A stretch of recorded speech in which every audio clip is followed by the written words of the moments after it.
Do you have any comprehension of the suffering that you've brought the families of the people that you've killed? I don't have any remorse for some reason.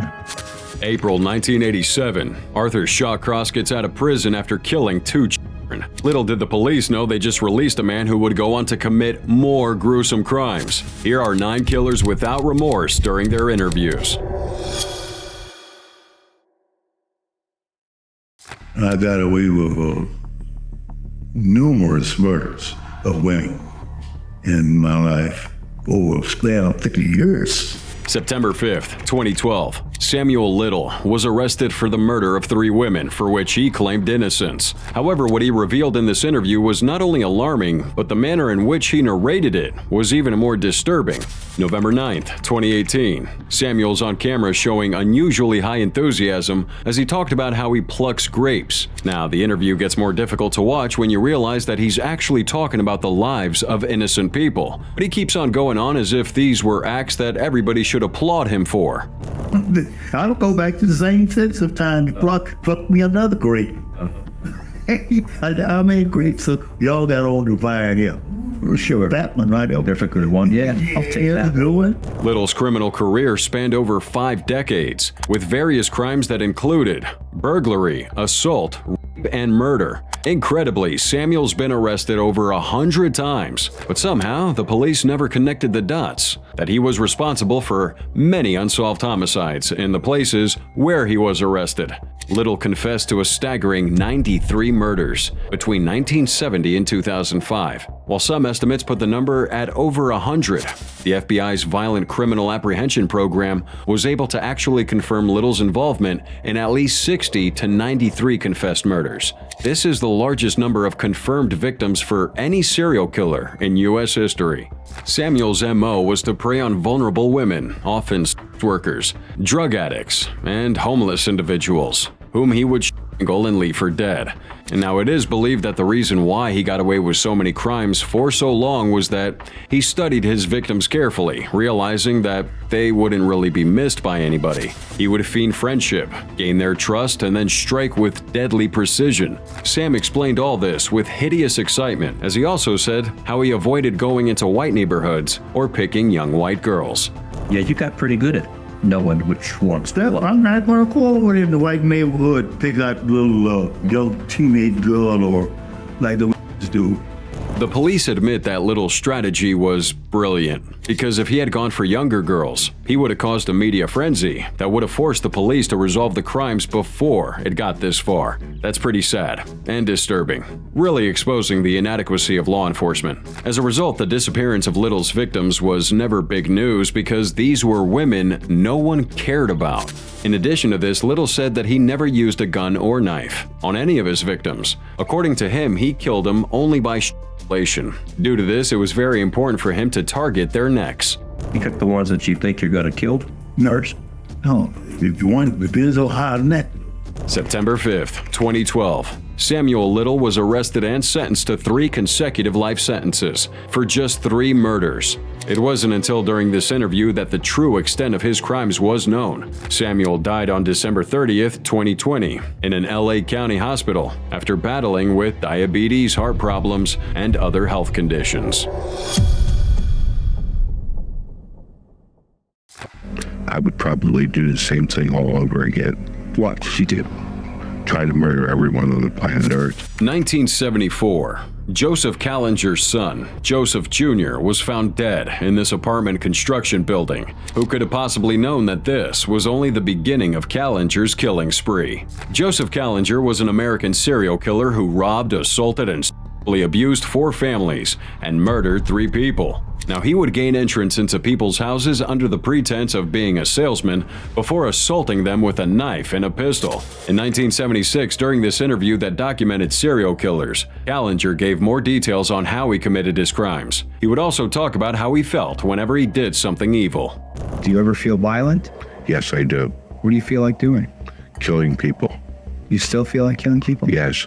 Believe it or not, most killers become remorseful, or at least pretend to be sorry when they have been in prison for a long time. Callinger's response was disturbing, showing absolutely zero remorse. It was even more disturbing that Callinger had been under medical treatment at the time, as he suffered from paranoid schizophrenia. But perhaps the evil inside him couldn't be treated, as it stemmed from a painful childhood. December 11th, 1935, Joseph Callinger, formerly known as Joseph Lee Brenner, was born in Philadelphia, Pennsylvania, to a family of modest means. However, he was placed in foster care soon after his father abandoned his mom. Then he was adopted by Austrian immigrants Stephen and Anna Callinger. Unlucky for him, he was abused and neglected by both his adoptive parents. The abuse was so severe that he would suffer a hernia from the severe beatings with belts and being forced by his adoptive parents to commit self-injury when he was just 6 years old. This experience would contribute to his twisted development, but nevertheless, no excuse can justify the atrocities he would later commit.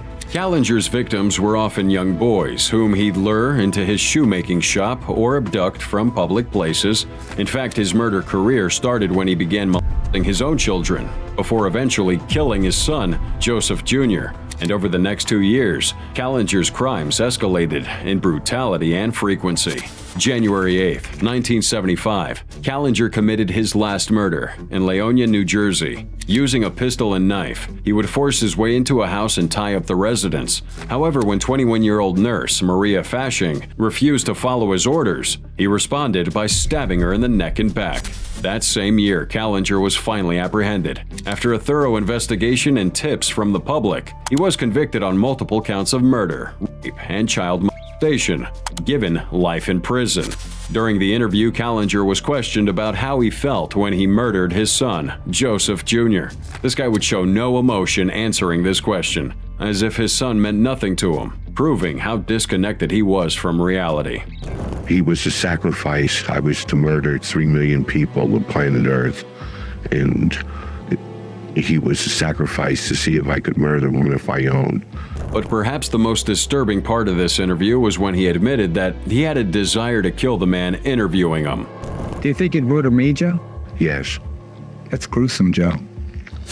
March 26, 1996, Callinger died of heart failure in prison after several suicide attempts, one which included setting himself on fire. Do you have any comprehension of the suffering that you've brought the families of the people that you've killed? I don't have any remorse for some reason. March 1988, Arthur Shacross goes on a killing spree after serving time in prison for murder. Unfortunately, his previous crimes were nothing compared to the heinous things he did after he got out. October 1972, Arthur John Shacross, also known as the Genesee River Killer, was convicted of murdering 2 children in his hometown of Watertown, New York. Interestingly, he only served 14 years of a 25-year sentence before being paroled, thanks to the terms of a plea bargain that allowed him to plead guilty to 1 charge of manslaughter. Now, despite professional psychiatrist warnings that Shacross was a schizoid psychopath, looks like prison staff and social workers probably thought he was rehabilitated somehow and no longer dangerous. His early release led to public outcry, as it was incredibly astonishing that Shacross could get away so easily with these heinous acts. However, the gravity of that mistake would soon be realized. April 1987, Shacross moves to Rochester, New York after his release as a food service worker, where he unleashed his next reign of terror. He targeted sex workers, murdering a total of 12 women and dumping their bodies in the Genesee River. His methods were brutal, involving strangulation, mutilation, and even cannibalism. This guy was cold, but more importantly, he was clever. Shacross capitalized on his ability to blend in with society, despite his evil intentions. And with that, he preyed on the most vulnerable, exploiting their trust. By January 5th, 1990, he was eventually arrested once again and sentenced to 250 years in prison. While in prison, he granted a series of interviews that would reveal just how dangerous he was to society. Shacross saw himself a celebrity. He enjoyed all the attention the media gave him, and no punishment was big enough to break his spirit, not even the possibility of a death sentence. Do you see yourself as something of a celebrity here? Of course. His reaction every time his victims from his early days as a serial killer in Watertown, New York were mentioned was pretty interesting and disturbing at the same time. He became defensive, almost aggressive, and at one point says to never mention Watertown to him ever again. It's believed that his defensive reaction was because these victims were children. While he agrees that there was no justification for what he did to them, Shacross, however, felt he could justify why he killed his other victims. But I'm just wondering why you're prepared to talk about it and not Watertown. I don't want to talk about it. You say one more question, I leave. One thing's certain, this guy's incapable of feeling any empathy, and the interviewers gave him an opportunity to relish in the evil he had done. This guy would brag about his cannibalism, describing slicing off and eating the genitals of 3 victims. Do you enjoy the attention? Sometimes.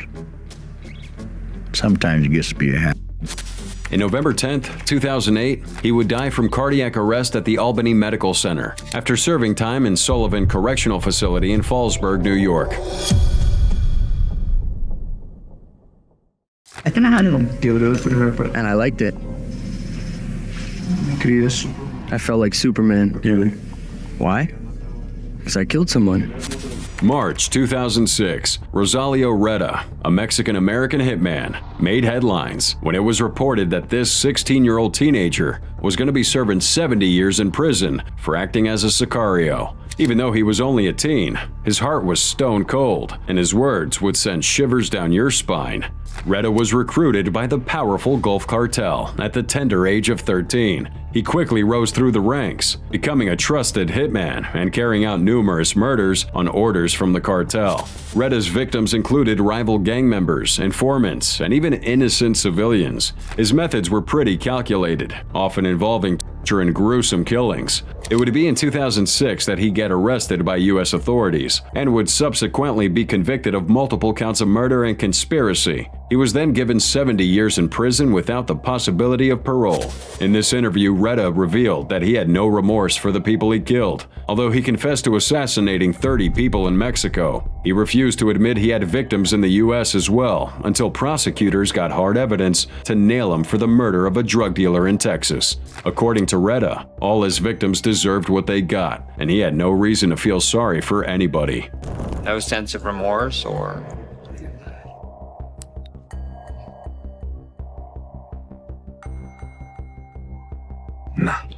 What put Retta under the radar of Texas police was his assassination of Moses Garcia, a drug dealer who had crossed the path of the Los Zetas cartel. This assassination proved how ruthless Retta was, because he shot Garcia right in front of his wife and little boy. Footage shows Retta enjoyed talking about how he took out his victims. There was nothing but pride in his attitude. This was a kid who thought being gangsta was pretty cool, and he didn't mind talking about it sitting in front of that detective who was prosecuting him.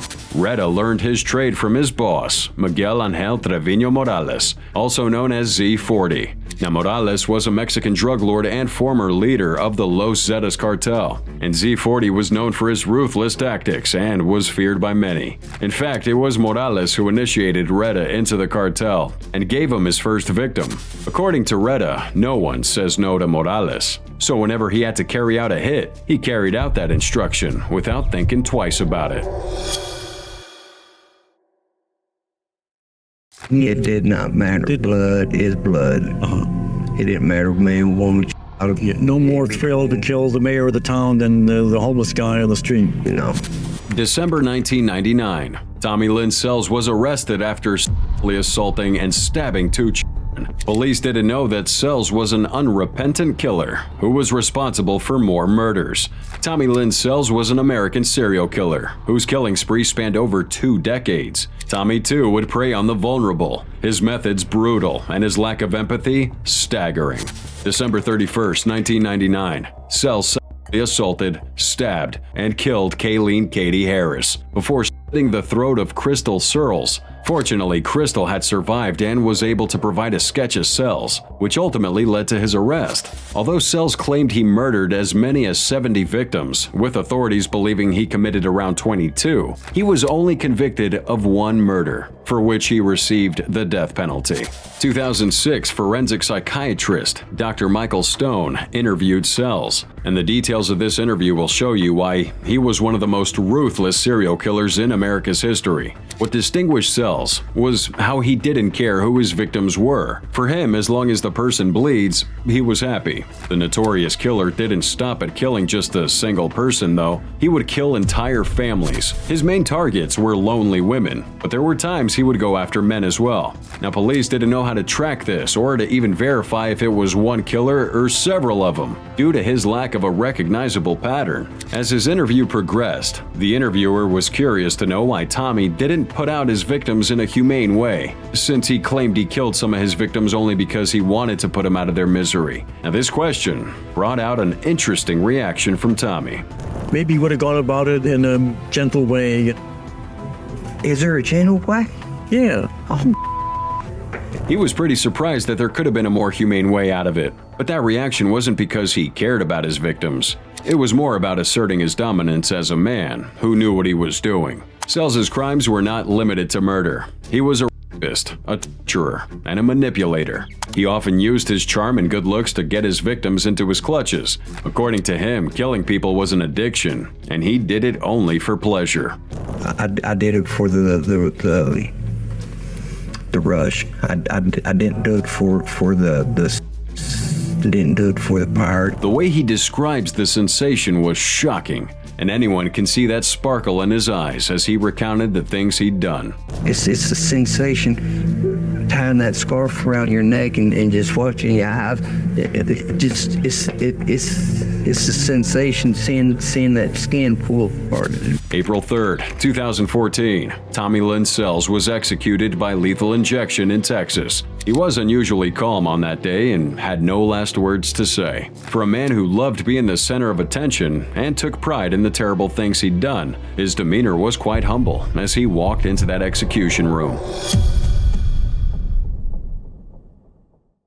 For me, this was my life's passion up to that point. To do what? To murder women. 1975, Bernard Guiles began living out his dark fantasy of taking the lives of women. However, this fantasy was a result of a childhood play that would leave you in shock. Born April 9, 1953, Bernard Eugene Guiles is an American convicted serial killer and rapist who murdered 5 girls and women in Titusville, Florida. Now, interestingly, Guiles led a seemingly normal life. He had a stable family background and his friends had pretty positive things to say about him. However, beneath that facade lay a deeply troubled person. September 26, 1973, Guiles commits his first murder, 18-year-old Nancy Jerry. It wasn't until 3 months later that her fully clothed body was found in a thicket with a gunshot wound to the head. Guiles' modus operandi was to pick up hitchhikers, drive them to secluded areas, and then proceed to rape and murder them, either by strangulation or gunshot. Now, his methods were meticulous and also calculated, leaving behind a trail of terror that seemed to defy explanation. His cold nature would allow him to evade capture for years, always staying one step ahead of law enforcement. When his interviewer, Pierce Morgan, asked if he remembered the name of any of his victims, Guiles became defensive and asked why he would care to know the name of anyone he killed. Did you remember the names of any of the victims? No, sir. None at all? No. They meant nothing to you? Why would I do that? Perhaps blocking off memories of his victims was a way for him to cope with the terrible things he'd done, but the sheer brutality and cold-blooded nature of these acts are pretty chilling. He admitted that his desire for sexual violence began as early as 6 years old, and it came from a game he played that involved straddling and strangling a female friend. The part that I remember was straddling her and strangling her, right? He playing. And that was my initial imprint.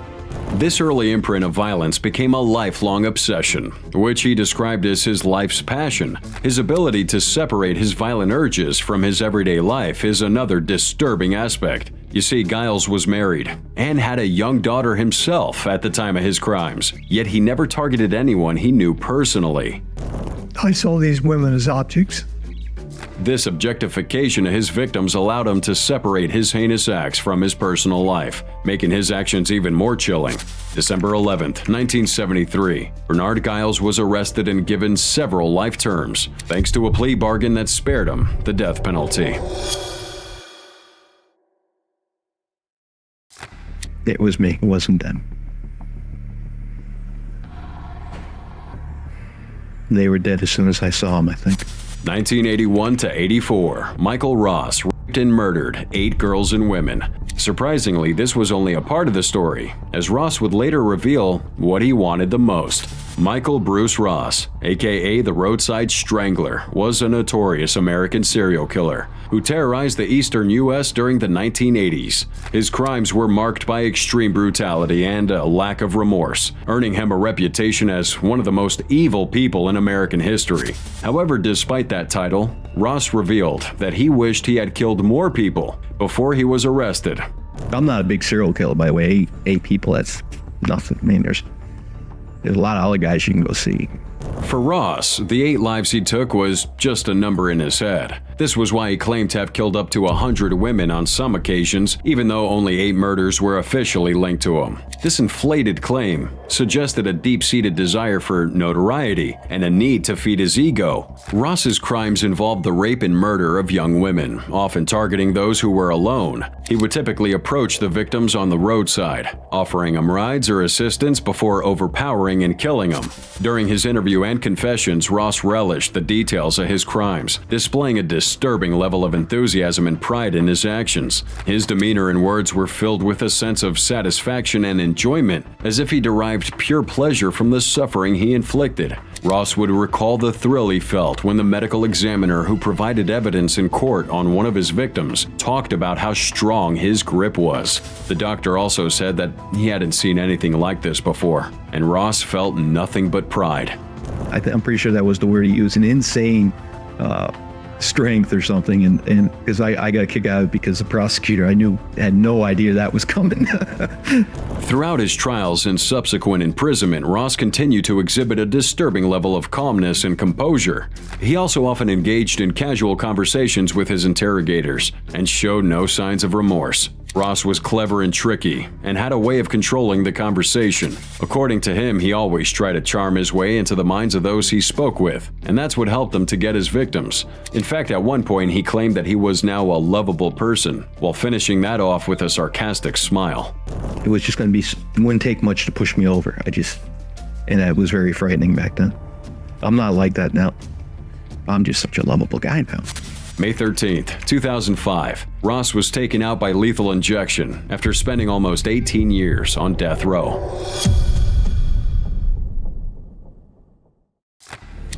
Why do you want to be executed? I have to be.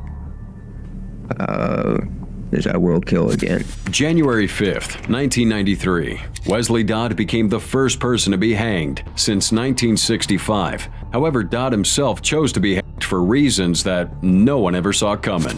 November 13th, 1989, Wesley Allen Dodd was arrested, and it was a huge relief when he was finally taken off the streets of Vancouver, Washington. Now, his arrest came after a failed attempt to kidnap a 6-year-old boy at a movie theater, a heinous act, potentially sparing countless other young lives.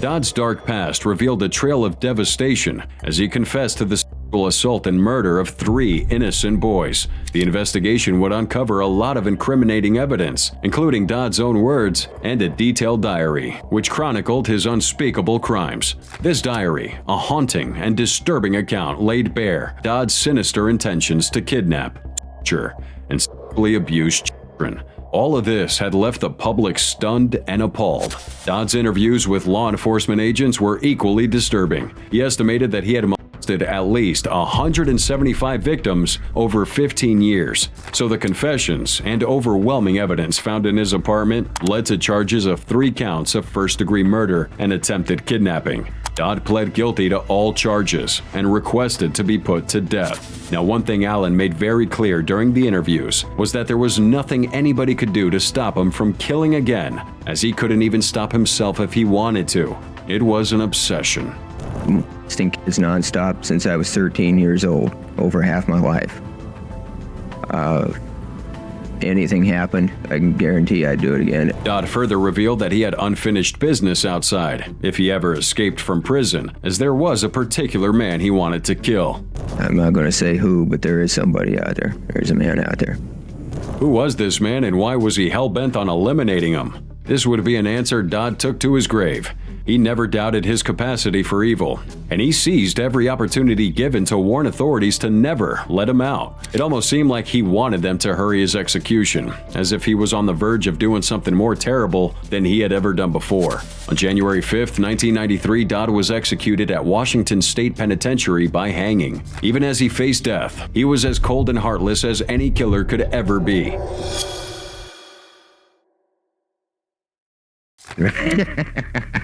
Otis, you're not in here for a parking ticket. I know too much. That's trouble. April 1983.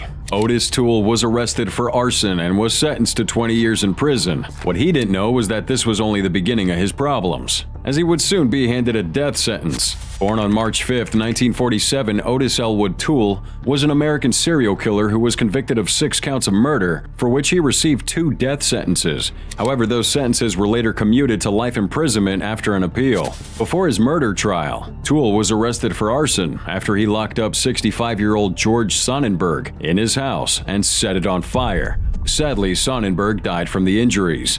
It wouldn't be until the arrest of his friend Henry Lee Lucas that he became a suspect for murder, for which he was later convicted. Tul's interviews while serving life sentences were both perplexing and unsettling. His confessions were often inconsistent and filled with bizarre details, making it difficult for authorities to discern the truth.